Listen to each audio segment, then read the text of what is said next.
Praise the lord. మన ప్రభువును రక్షకుడైనటువంటి యేసుక్రీస్తు నామములో మీ అందరికీ నా ప్రత్యేకమైన వందనాలు.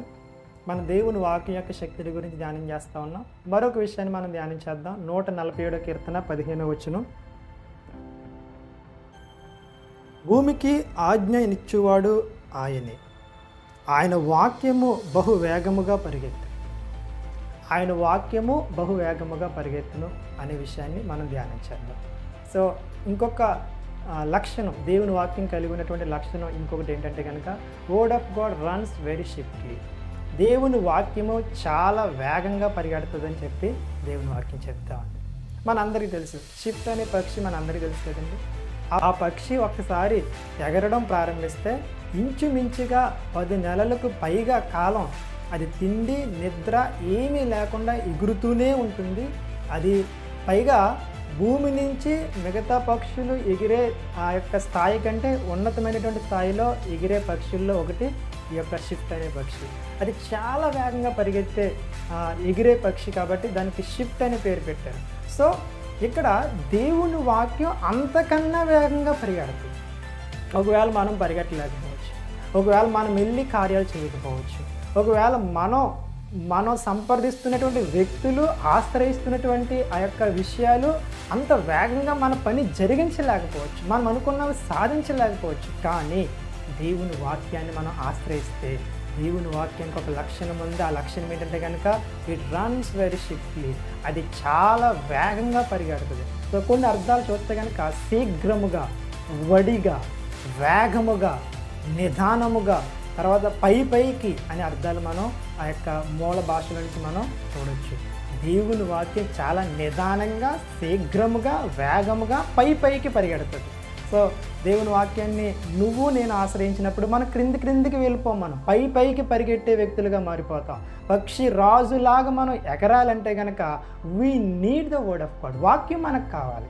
వాక్యం అనే ఆ యొక్క బలము లేకపోతే, ఆ రెక్కలు లేకపోతే, వాక్యము ప్రార్థన, రెండు రెక్కలు మనకు లేకపోతే కనుక మనం ఖచ్చితంగా ఎగరలేం. The word of God runs very swiftly.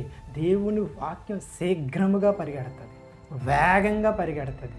నువ్వు దేవుని వాక్యం పలకడమే ఆలస్యం.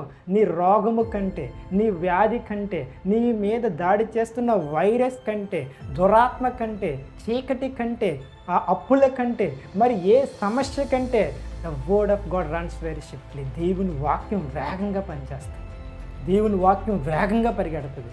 అందుకే మనం దేవుని వాక్యాన్ని మనం ఏం చేయాలంటే భద్రపరుచుకుని అవసరమైనప్పుడల్లా మనం దేవుని వాక్యాన్ని విడుదల చేయాలి.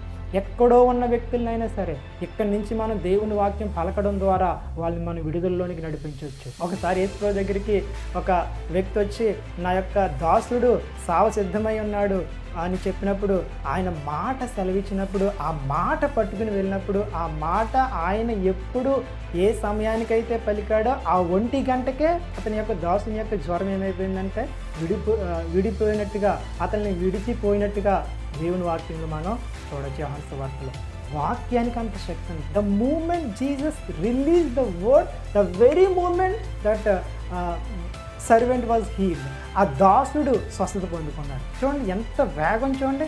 అతను ఎక్కడో ఉన్నాడు, యేసు ఎక్కడో ఉన్నాడు, ఆయన మాట పలకగానే అక్కడ స్వస్థత వచ్చేసింది. సో వాక్యానికి ఆ శక్తి ఉంది, వాక్యానికి ఆ యొక్క సామర్థ్యం ఉంది. వాక్యం వేగంగా పరిగెడుతుంది. ఒక్కొక్కసారి మనం అనుకుంటాం, నేను వేగంగా పరిగెట్టలేకపోతున్నానని. నువ్వు వేగంగా పరిగెట్టలేకపోవచ్చు, కానీ నీకు ఇవ్వబడిన వాక్యాన్ని నువ్వు సరిగ్గా గ్రహించి అర్థం చేసుకుని ఉపయోగిస్తే కనుక ఈ వాక్యము నీ పక్షాన వేగంగా పరిగెట్టే బలమైనటువంటి సాధనంగా నీకు ఉపయోగపడి నిన్ను ఈ వాక్యము వేగంగా దేవుని యొక్క శక్తి చేత ముందుకి నీ మార్గాల్లో, నీ విధానాల్లో నిన్ను దేవుని యొక్క శక్తిని చూపించే పాత్రగా నిలవబెట్టి వాడుకుంటాయని చెప్పి మరొకసారి మీ అందరికీ తెలియజేస్తూ, దేవుని వాక్యానికి వేగంగా పరిగెట్టే శక్తి ఉంది. అలాంటి వేగంగా పరిగెట్టే శక్తితో మీరు నింపబడాలని మరొకసారి మిమ్మల్ని ప్రోత్సహిస్తూ, దేవుడు అలాంటి కృపతో మనందరిని దీవించును గాక. ఆమేన్.